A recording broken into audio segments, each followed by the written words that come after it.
Megastar Chiranjeevi హీరోగా అనిల్ రావిపూడి దర్శకత్వంలో తెరకెక్కిన మనశంకర వరప్రసాద్ గారు చిత్రం సంక్రాంతి కానుకగా ఇటీవలే థియేటర్లలోకి వచ్చింది. ప్రీమియర్స్ నుంచే భారీ వసూళ్లతో దూసుకుపోతుంది. ఇక ఇప్పటికే ఎన్నో రికార్డులు బ్రేక్ చేసింది. సక్సెస్ఫుల్ గా ఫస్ట్ వీక్ రన్ పూర్తి చేసుకొని రెండో వారంలోకి అడుగు పెట్టేసింది. ఈ క్రమంలో తాజాగా all time industry record create చేసింది మనశంకర వరప్రసాద్ గారు సినిమా. మొదటి వారంలోనే ప్రపంచ వ్యాప్తంగా 292 కోట్ల గ్రాస్ వసూళ్లను సాధించినట్లు మేకర్స్ అధికారికంగా ప్రకటించారు. దీంతో వారంలోనే ఈ స్థాయి కలెక్షన్లు రాబట్టిన ప్రాంతీయ చిత్రంగా రికార్డు సృష్టించింది. ఇక మరోవైపు ఏడో రోజు తెలుగు రాష్ట్రాల్లో హైయెస్ట్ షేర్ సాధించిన సినిమాగా all time industry record create చేసిందని మేకర్స్ పేర్కొన్నారు.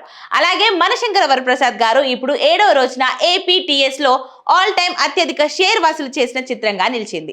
అన్ని చోట్ల అద్భుతమైన ఆక్యుపెన్సీలతో రెండో వారంలోకి అడుగు పెట్టేసింది. ఇప్పటికే 6 రోజుల్లోనే అన్ని ఏరియాలలో బ్రేక్ ఈవెన్ మార్క్ క్రాస్ చేసి లాభాల్లోకి వచ్చిందని పేర్కొంది. ఇక తెలుగు రాష్ట్రాల్లోనే కాదు, ఓవర్సీస్ మార్కెట్ లో కూడా మనశంకర వరప్రసాద్ గారు చిత్రం సరికొత్త రికార్డులు క్రియేట్ చేస్తుంది. నార్త్ అమెరికాలో ఇప్పటికే $1 మిలియన్ వసూలు రాబట్టింది. దీంతో చిరంజీవి కెరియర్ లో అమెరికా గడ్డపై $3 మిలియన్ సాధించిన మొదటి చిత్రంగా నిలిచింది. ఇక రాబోయే రోజుల్లో యుఎస్ లో మరిన్ని కలెక్షన్లు ఖాయమని ట్రేడ్ వర్గాలు అంచనా వేస్తున్నాయి. సోమవారం వసూలను కలుపుకొని మనశంకర వరప్రసాద్ గారు సినిమా 300 కోట్ల క్లబ్ లో చేరిపోయింది. తద్వారా అత్యధిక కలెక్షన్స్ రాబట్టిన ప్రాంతీయ సినిమా సంక్రాంతికి వస్తున్నాం సినిమా 303 కోట్ల రికార్డును అధిగమించింది.